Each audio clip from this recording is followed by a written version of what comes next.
الحمد لله نحمده ونستعينه ونستغفره ونؤمن به ونتوكل عليه ونعوذ بالله من شرور أنفسنا ومن سيئات أعمالنا من يهده الله فلا مضل له ومن يضلله فلا هادي له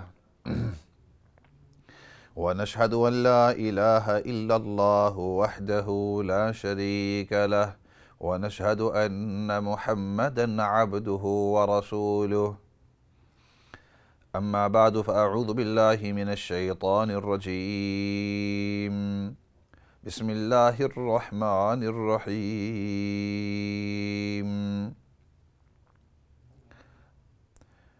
لا يكلف الله نفسا إلا وسعها لها ما كسبت وعليها ما اكتسبت ربنا لا تؤاخذنا إن نسينا أو أخطأنا ربنا ولا تحمل علينا إصرا كما حملته على الذين من قبلنا ربنا ولا تحملنا ما لا طاقة لنا به واعف عنا واغفر لنا وارحمنا أنت مولانا فانصرنا على القوم الكافرين صدق الله العظيم۔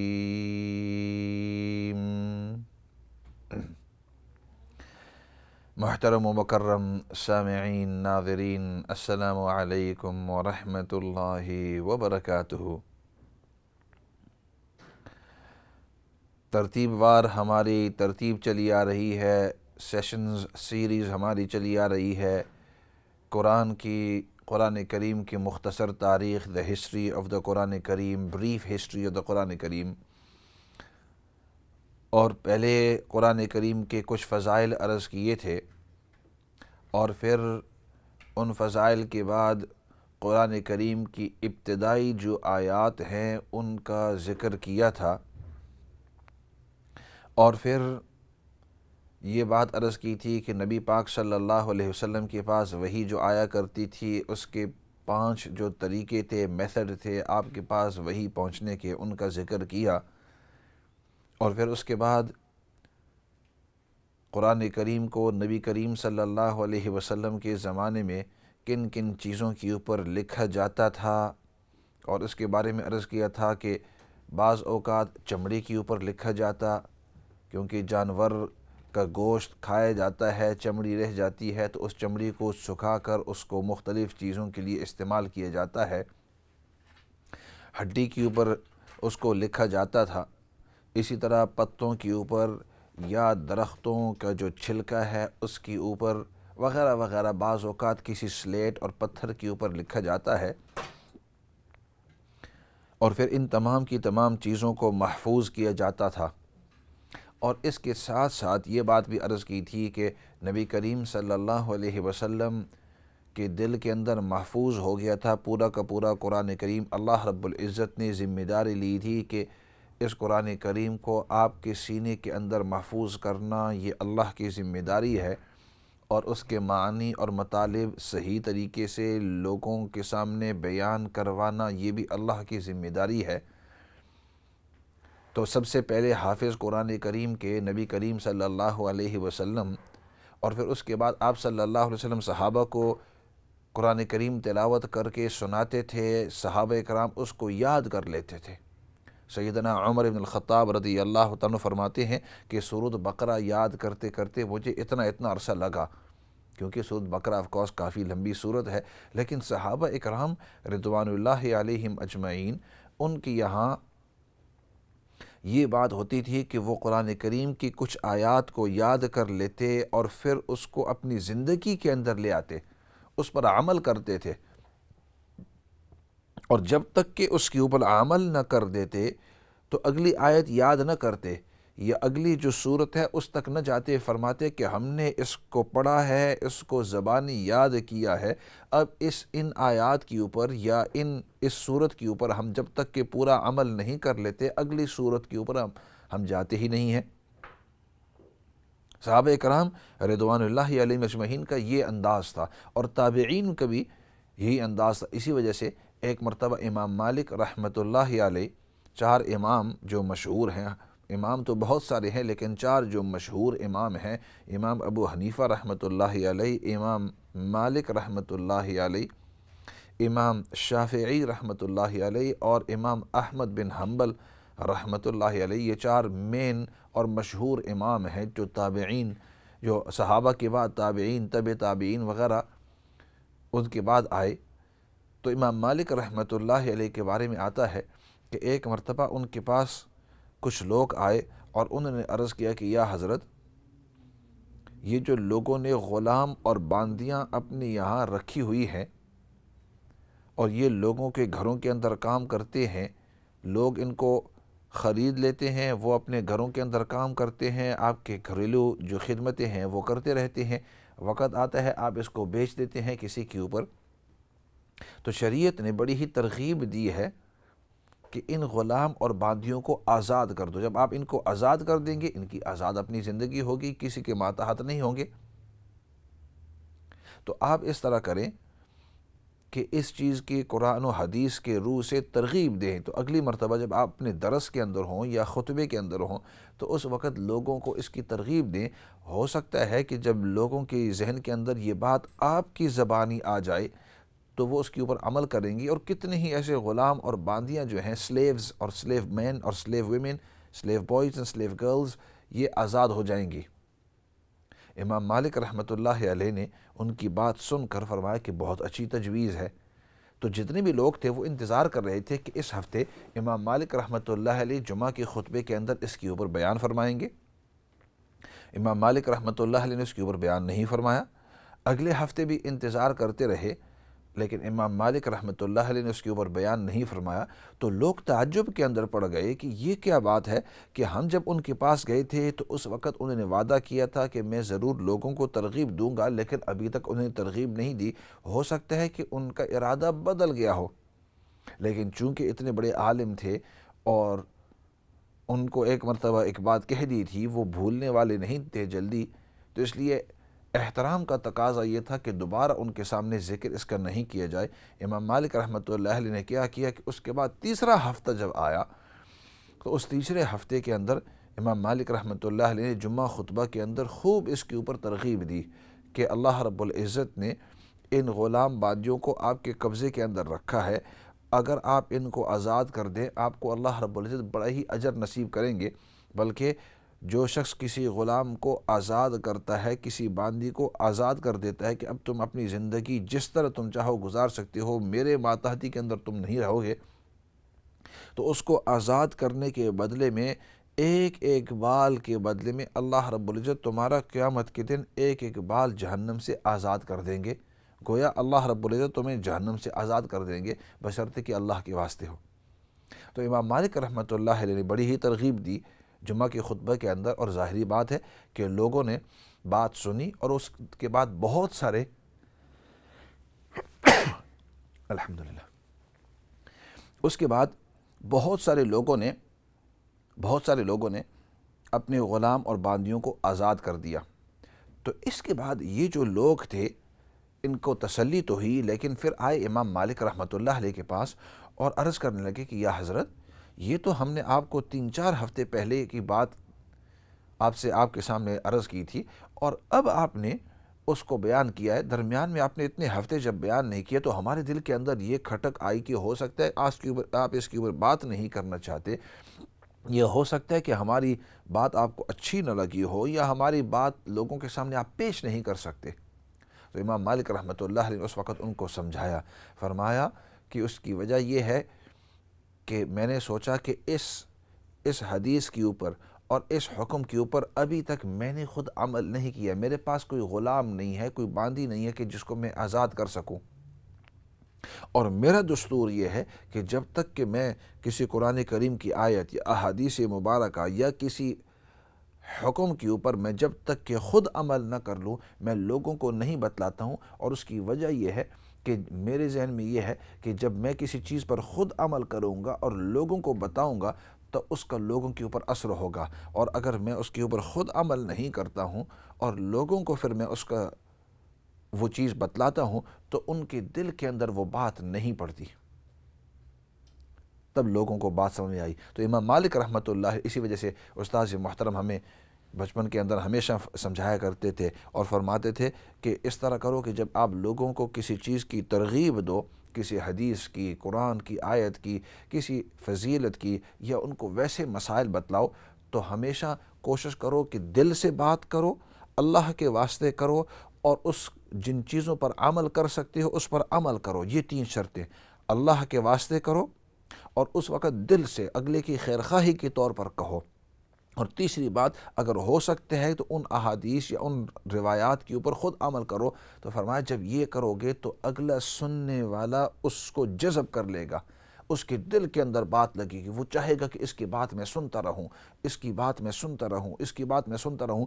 اور اگر آپ اس طرح نہیں کریں گے، اگر اس کے اندر اخلاص نہیں ہوا تو اس کے اندر مزہ نہ آپ کو آئے گا نہ سننے والے کو آئے گا۔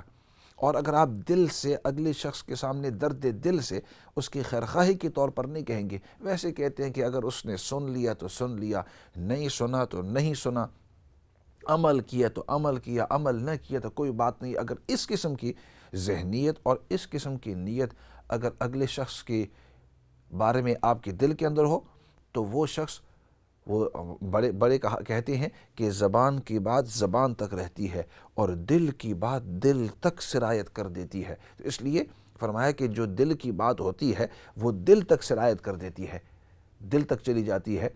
تو اس لیے فرمایا کہ جب آپ کسی کو کوئی بات کہو تو اس وقت دل سے سوچو کہ میں اس شخص کی خیرخواہی کے لیے، اس کی بہتری کے لیے، تاکہ اس کی زندگی اچھی ہو جائے، یا اس کی زندگی جو ہے وہ دین والی زندگی ہو جائے، یا اس کے اندر جو پریشانیاں ہیں وہ پریشانیاں دور ہو جائیں میرے ذریعے۔ تو جب آپ دل کی گہرائی سے اگلے شخص کی خیرخواہی کے طور پر کہیں گے تو اس کا نتیجہ یہ ہوگا کہ وہ شخص اس کو ایکسیپٹ کرے گا، وہ شخص محسوس کرے گا کہ اس کی بات دل سے نکلی ہے اور دل کے اندر آپ کو لگ رہی ہے۔ آپ محسوس کریں گے کہ میں اس کی بات سنتا رہوں، یا اس کی بات کے اندر اثر ہے اور اس کی بات سے میں ہٹ نہیں سکتا ہوں، وہ اس لیے کہ وہ اس شخص کے دل سے بات نکلتی ہے۔ اور تیسری بات یہ ہے کہ اگر ہو سکے تو اس کے اوپر عمل کرو۔ تو خیر عرض کر رہا تھا، بات شروع ہوئی تھی صحابہ اکرام رضوان اللہ علیہم مجمعین کہ صحابہ اکرام جب قرآن کریم کو یاد کرتے تھے، قرآن کریم کو جب یاد کرتے تھے تو اس کے اوپر عمل کرتے تھے، جب تک کہ وہ عمل والی اگر آیتیں ہیں تو جب تک کہ ان آیات کے اوپر عمل نہیں کر لیا تو اس وقت تک اگلی آیت کے اوپر یا اگلی صورت کے اوپر نہیں جایا کرتے تھے۔ اسی وجہ سے بڑے بڑے جو صحابہ اکرام رضوان اللہ مجمعین ہیں انہوں نے پورا کا پورا قرآن حفظ اکٹھا نہیں کیا تھا۔ اسی وجہ سے واقعہ آتا ہے کہ ایک مرتبہ نبی کریم صلی اللہ علیہ وسلم کے پاس کچھ لوگ آئے اور آپ صلی اللہ علیہ وسلم کی یہاں انہوں نے قرآن کریم، آپ صلی اللہ علیہ وسلم کی یہاں انہوں نے اسلام کو قبول کیا۔ انہوں نے جب اسلام قبول کر لیا تو اس کے بعد انہوں نے پوچھا کہ یا رسول اللہ صلی اللہ علیہ وسلم، نماز کا آپ ہمیں بتلاتے ہیں تو نماز ہمیں کون پڑھائے گا؟ تو آپ صلی اللہ علیہ وسلم نے ان کو پھر اس بات کی ترغیب دی کہ تم میں جو سب سے زیادہ قرآن جانتا ہے، قرآن جس کو یاد ہو، محفوظ ہو، تو فرمایا وہ آپ کی امامت کروائے گا۔ تو چنانچہ انہوں نے آپس کے اندر جب بات چیت کی، ابھی نئے اسلام کے اندر داخل ہوئے تھے، ابھی نئے اسلام کے اندر داخل ہوئے تھے، اس لیے انہوں نے پورا قرآن کریم یاد تو نہیں کیا تھا۔ تو ان میں سے ایک چھوٹا لڑکا